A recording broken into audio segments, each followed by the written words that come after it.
නෝනා නෝනා ගෙදර කවුරුත් ඉන්නවද? කවුද? මම නෝනා. මම.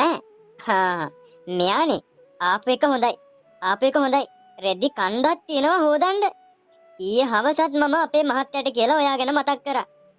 ඔයා ආවේ නැත්තම් අපිට මේ ළමයිගේ වැඩත් එක්ක මෙව්ව කරගන්න වෙලාවක් නැහැ නෙව.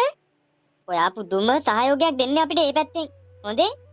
එහෙම කියනකොට නම් මැඩම් ඇත්තටම ලොකු සතුටක් දැනෙනවා. ඔහම ඉන්නකෝ. මං ගිහලා රෙදි ටික අරන් එන්න. එන්න ඉක්මනට එන්න. හා මේ කවුද අනේ? අයියනේ මං එදා ඔයාට කිව්වේ මොකද්ද? ගමටම ඉන්න ලස්සනම කෙල්ල කියලා හිතාගෙන ඉන්න අඩුකුලේ කෙල්ලෙක් ගැන. ආන්ගේ අඩුකුලේ අහිකුන්ට කී තමයි ඔය. මොනව? ඒයි මොඩයා බලනකෝ අර කෙල්ලට ඒක ඇහුණා. ඒක අඬනවා. පවුනේ අනේ. කොච්චර දුප්පත් වුණත් ඒ ළමයාගේ හිත රිද්දෙන්නට හරි නෑනේ. අනේ මන්ද ඔයා නම් පොඩි කාලේ වගේමයි. එනවා පණ්ඩිතන වේ අතුවට යන්න.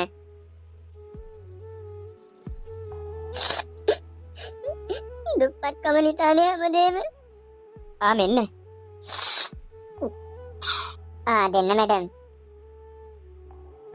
ඔය ටික ඉක්මනින් හොදලා ගේන්නකෝ. තව රෙදි ගොඩක් තියෙනවා.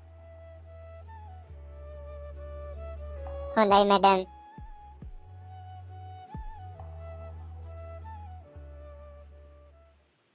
අම්මා හරිම කම්මැලි. ටිකක් නිදා ගන්න ඕන.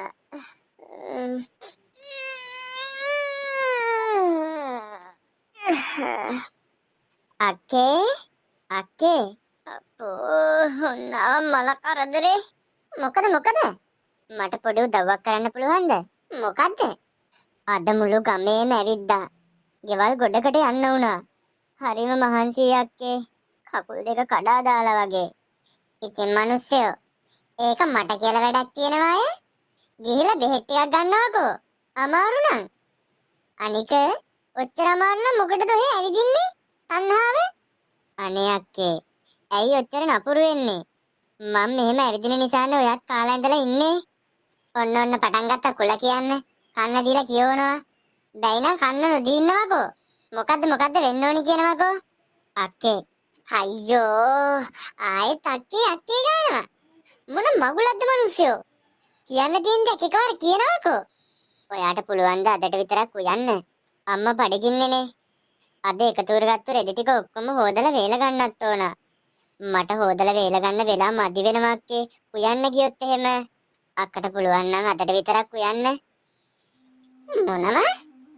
මට බෑ. ඔයාට ඕන උයා ගන්නවා. මට ඔය උයන කේස් එක කරන්න බෑ. මොන කරදරයක්ද මේ? ඔයාට ඕනි නම් උයා ගන්නවා. මට බෑ ඔය ජරාව අල්ලන්න. ආවා මෙතන. අනේ අක්කේ මං කොහොමද මේ හැම දෙයක්ම තනියම කරගන්නේ? ඔයාට පුළුවන් මට උදව් කරන්න. ඇයි අක්කේ ඔහොම දුෂ්ට වෙන්නේ? නේ? තමසිගොයේ කුණු රෙදි ටිකක් අරගෙන යනවද නැත්තම් මගෙන් කනවද? හරි. මම උයන්නම්කෝ. අම්මේ. මේ බෙහෙත් ටික බීලා නෑනේ. ඇයි අම්මේ බෙහෙත් බිව්වේ නැත්තේ? බෙහෙත් නොබී ලෙඩ හොඳ වෙනවද? අනේ පුතේ මට නිින්ද ගියානේ. බෙහෙත් වල සැදට නිින්ද යනවා. අයියෝ ඇඟට හරි අමාරුයිනේ. මං අක්කට කියලානේ ගියේ අම්මේ. අම්මට වෙලාවට බෙහෙත් ටික දෙන්න කියලා. බෙහෙත් ටික වෙලාවට බොන්න තු කොහොමද හොඳ වෙන්නේ? හරි දරුවෝ. මං ආයිත් වෙලාවටම බෙහෙත් ටික බොන්නම්කෝ. හරි අම්මා ටිකක් නිදා ගන්නකෝ.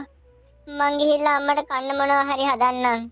මං එන ගමන් මස් කෑල්ලකුත් අරගෙන ආවේ. අම්මට උයලා දෙන්න. මේ නාකෙමට මොන මස්ද දෙයියෝ. හම්බ කරන එක ඉතුරු කරගනින්. හැමදාම අපිට වීඩම් කරලා හරියන්නේ නෑනේ. මයි රත්තරම් දුවේ. හරි. අම්මා ටිකක් නිදා ගන්නකෝ. මං ඉක්මනට උයාගෙන එන්නම්.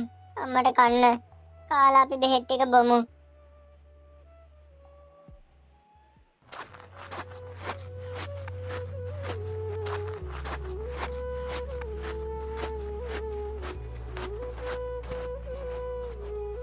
කෙල්ලේ එහෙනම් පරක්කු නොකර රෙදි ටික ගෙනල්ලා දෙන්න ඕන හොඳේ.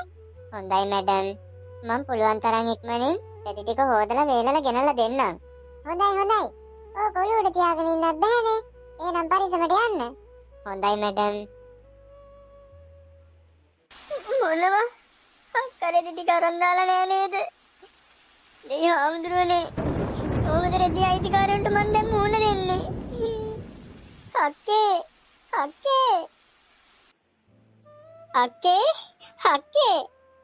මොකද කෑ ගහන්නේ? ඔයා රෙදි ටික ගත්තේ නැද්ද? නෑ මම ගත්තේ නෑ. මං ඔයාට රෙදි ටික ගන්න කියලානේ කියේ අක්කේ. ඇයි ඔයා ගත්තේ නැත්තේ? ඔයා රෙදි ගන්න කිව්වට මං ඔයාට ගන්නම් කිව්වේ නැහැනේ නංගි. අනේ අක්කේ මම මේ හැමදේම කරන්නේ අපි හැමෝම වෙනුවෙන්නේ. ඇයි ඔයාට මට මේ වගේ පොඩි උදව්වක් කරන්න බැරි? බලන්නකෝ රෙදි ටික ඔක්කොම තෙමිලා. මං කොහමද දැන් අර මිනිස්සුන්ට මුහුණ දෙන්නේ? මේ මිනිස්සු දැන් රෙදි ගේනකම් බලාගෙන ඉන්නවා. මම මොකටද රෙදි අරන් දාන්නේ? ඔයාට පුළුවන් නම් ඔයා බාරගත්තා නම් ඔයා කරන්න. මට බෑ ඔය වැඩ කරන්න. කොහොමත් ඉතින් වැඩේ කරලා දුන්නේ නැතුනම වැඩේ බාර දුන්න මිනිස්සු බයිනවා තමා. ඔයාට වැඩ කරන්න ඔච්චර අමාරු නම් මං කිව්ව විදිහට කරමු. අම්මව මාළු නිවාසයකට ගිහින් දාමු. ගිහින් දැම්මට පස්සේ අපි නිදහස්නේ. ඊට පස්සේ අපි මේ ඉඩමයි ගෙයි දෙකම විකුණමු. ලැබෙන සල්ලි දෙකට බෙදාගමු. එතකොට කිසි කරදරයක් නැහැ. අපි දෙන්නට හොඳට ඉන්න පුළුවන්. මොනවද කියන්නේ? ඔහෙට පිස්සු හැදීගෙන නේද? මගේ අම්මා මහල් නිවාසයකට ගිහින් දාන්න. මටත් එක්ක පව පුරවනවා. මේ ඔය කතාව ඔතනින්ම නැවතුවොත් හොඳයි. තමුසෙට බැයි නම් තමුසෙ පාඩුවේ ඉන්නවා. මම මේ ගමේම රෙදි හොදලා හරි මගේ අම්මව බොහොම ආදරෙන් බලා ගන්නවා. එයාගේ ඇඟේ තිබ්බ ලේ ටික තමයි කිරි කරලා අපිට දුන්නේ බොන්න. ඒව කරපු අම්මටද ඔය කතා කරන්නේ? ෂි! අන්තිමයි යක්කේ ඔයා නම්. ඔයාට කවදාවත් හරියන්නේ නැහැ. අම්මට සලකන්න මට තමුසෙගේ උදව් ඕනේ වෙන්නේ නැහැ. අනිත් එක තමයි ආයෙත් මං කිසිම උදව්වක් ඉල්ලන්නෙත් නැහැ. මේ කතාව මෙතනින් ඉවරයි. හොඳ වැඩේ. ආයෙත් මට වැඩ කිව්වොත් බලාගත හැකි. මම නිදහස් වුණා වගේ මට දැනෙන්නේ. මෝඩ ගෑණි නිදහසක් නෑනේ අකෝ මට. වැඩ ඉවරයක් නෑ. මොන කරදරයක්ද මේ? අම්මේ පුතාමද? ඔව් අම්මේ මං ආවා. අද රෙදි ගොඩාක් හම්බුණා. මං අම්මට ඉක්මනින් කන්න මොනවා හරි හදලා රෙදි ටික හොදන්න යන්නම්. අනේ උඹට පුළුවන් ද කින්නේ? ඔච්චර මහන්සි වෙන්න. අර ලොකු එකේට කියන්නකෝ කන්න මොනවා හරි ටිකක් රත් කරලා ගන්න කියලා. ලොකු දුවේ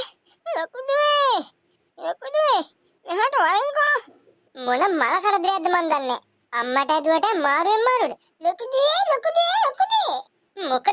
මොකද? අනේ කෙල්ලේ මොකද මේ කෑ ගහන්නේ? ඔය තියෙන දෙයක් වියලා ගනින්කෝ. මේ පොඩි එකේට පුළුවන් අය ඔක්කොම කරන්ද? තමුසේ ආව ගමන් කේලම කිව්වනේ අම්මට. අනේ ඒක කියපු දෙයක් නෑ. මේ අක්කේ මං ඔයාට කිව්වනේ මට ඔයාගේ උදව් ඕනේ නෑ. අම්මයි ඔයාට කතා කරේ. ඔයා ගිහලා ඔයාගේ වැඩක් කරගන්න. මට පුළුවන් අම්මට උයලා කන්න දෙන්න. උයලා දෙනවා ඉතින් මට මොකෝ? ආයෙ මට කතා කරු බලාගන්නම්කෝ. අයියෝ මගේ කරුණේට මම ඇඳට වුණානේ. ඒකෙලා වැඩක් කරන්න පුළුවන් වුණා නම් මම උඹලට කරදරයක් වෙන්නේ නෑ. මගේ මේ පොඩි එකී ගැනයි මට දුක. දෙයනේ මොනවා කරන්නද මම? අනේ අම්මේ මං අම්මට කිව්වනේ මට කාගේවත් උදව් ඕනේ නෑ අම්මා බලාගන්න. මං ගිහින් වැඩ ටික කරන්නම්. මගේ රත්තරන් අම්ම ඇඳට වෙලා කල්පනා නොකර ඉන්නකෝ. නෝනා මොකද මේ පරක්කු? රෙදි තියනවද නෝනා හොදන්න? රෙදි හොදන්න දෙන්න ගිනිච්ච රෙදි ටික ගෙනලා දෙන්න එපා ළමයෝ. කෝ ගිනිච්ච රෙදි ටික? අනේ නෝනා ඊයේ වැස්සට රෙදි ටික තෙමුණනේ. මං ඒ ටික ඉක්මනින් ආයෙත් හොදලා වේලලා ගෙනල්ලා දෙන්නම්. මොනව? රෙදි ටික තෙමුණා? යසයි කතාව. රෙදි ටික තෙමුණා කිව්වම ඔක්කොම හරියනවද? අපි එතකන් ඉන්නේ හෙළුවෙන්ද? අනේ නෝනා මං අම්මවත් බලාගෙන හරි අමාරුවෙන් මේ වැඩ ඔක්කොම කරන්නේ. ඒ පෞද්ගලික කාරණා අපිට වැඩක් නැහැනේ. රෙදි ටික ගෙනල්ලා දෙනවා. සතයක් දෙන්න. රෙදි ටික ගෙනල්ලා දෙනකම්. අනේ නෝනා මං අපේ අම්මට කන්න දෙන්නෙත් මේ හම්බ කරන සල්ලි වලින්. සල්ලි නොදෙන්න එපා නෝනා. නෑ. සතයක් දෙන්නේ සතයක් දෙන්නේ. ඊට පස්සේ ඌව පුරුද්දට යනවා. යනවා ගිහින් රෙදි ටික අරන් එනවා වේලලා. වචනයක් කතා කරන්න එපා තව. සතයක් දෙන්නේ එච්චරයි. අනේ මැඩම්. යනවා යන්න. අයියෝ.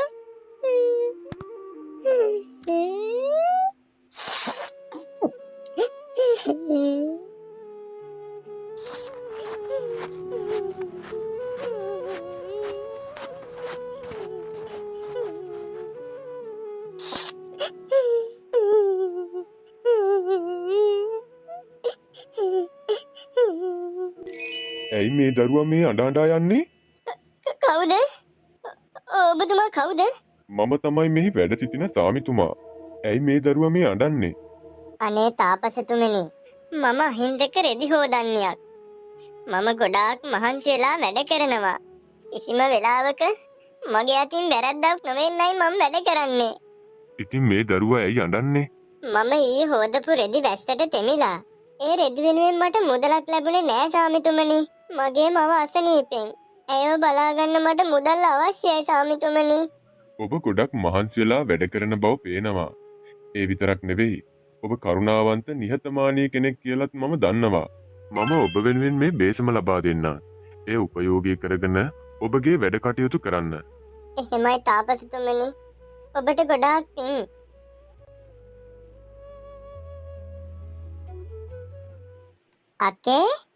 අක්කේ මොකද? අලුත් බේසමක් එහෙමත් තරන් තියෙන්නේ නැහැ අක්කේ. එනකොට පින්වන්ත සාමි කෙනෙක් හම්බුණා. එතුමා තමයි මට මේක දුන්නේ. රෙදි හොදන වැඩ කටයුතු වලට ගන්න කියලා. රෙදි හොදන වැඩ කටයුතු වලට ගන්න කියලා? ඕන එකක් කරගන්නවා කියලා මට වදනෝදී. ඕක පෙන්නන්නේ ඔහේ මට කතා කරේ? නැහැ අක්කේ. මං තේ බොන්න කෑම වගේක් ගෙනාවා. තේ එකක් හදාගෙන බොන්න. අම්මටත් තේ එකක් වක් කරලා දෙන්න. කොච්චර එකක්ද තේ බොන්න දෙයක් ගෙනාවපේක? මං අම්මට තේ එකක් වක් කරලා දෙන්න. හැබැයි ඉතින් ඔයාට නම් තේ වක් කරන්න මට බෑ හොඳේ. මට ඕනේ නෑ අක්කේ. අක්ක වක් කරගෙන බොන්නකෝ අම්මටත් දීලා. මම යනවා රෙදි ගොඩාක් තියෙනවා හොදන්න. අක්කේ මෙහාට එන්නකෝ. මොකද වදී කෑ ගහන්නේ? මොන කරදරයක්ද මන් දන්නේ අප්පා. මොකෝ සාමිතමාගේ බේසම ඊලක්ද? ඊලක් නෙමෙයි පල්ලෙහා බලන්නකෝ. අප්පඩසි. රෙදි අයිතිකාරයන්ගේ වෙන්න බැයිද? නැහැ අක්කේ නැහැ. වෙන්න බෑ. මොකද මම රෙදි හොදන්න කලින් අනිවාර්යෙන්ම බලනවා. ආයෙත් රෙදි දාලා හොදන්නකෝ බලන්න.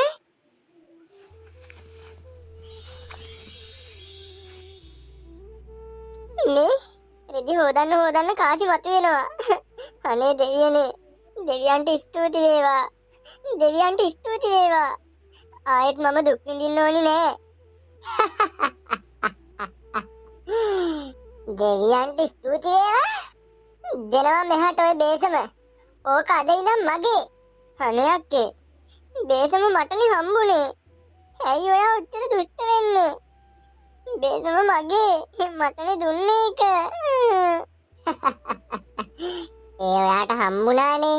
හම්බුණාට ගෙදර වැඩිමලා මම. මේක මටයි අයිති.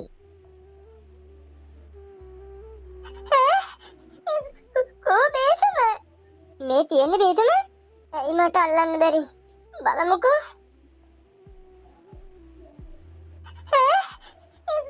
කෝ බේසම? මේ මං අල්ලන්නේ බේසම? නුඹට මේ බේසම අල්ලන්නවත් බැරිද? සාමිතුමා, ඔබතුමා මෙහි? ඔව් දරුවා. මේ බේසම මං අල්ලන්න යනකොටම නැති වෙනවා. මොකද එහෙම වෙන්නේ? ඇයි ඒක යාට විතරක් අල්ලන්න පුළුවන්නේ? කෝ එතකොට මට රන් කාසි. නුඹට රන්කාසි? තණ්හාවෙන් පිරුණු කම්මැලි නපුරු නුඹට මොන රන්කාසිද? නුඹ නුඹේ අම්මට සහෝදරියටවත් සලකන්න දන්නේ නැති මහා නරක ස්ත්‍රියක්. නුඹ වගේ අසංවර කෙනෙක්ට දෙවියන් කවදාවත් පිහිටවන්නේ නැත. නුඹගේ නපුරු ගතිවලට නුඹට දඬුවමක් ලැබෙන්නම ඕන. නැගණිය දිනෙන් දින දියුණු වෙනකොට නුඹ දිනෙන් දින දුගී දුප්පත්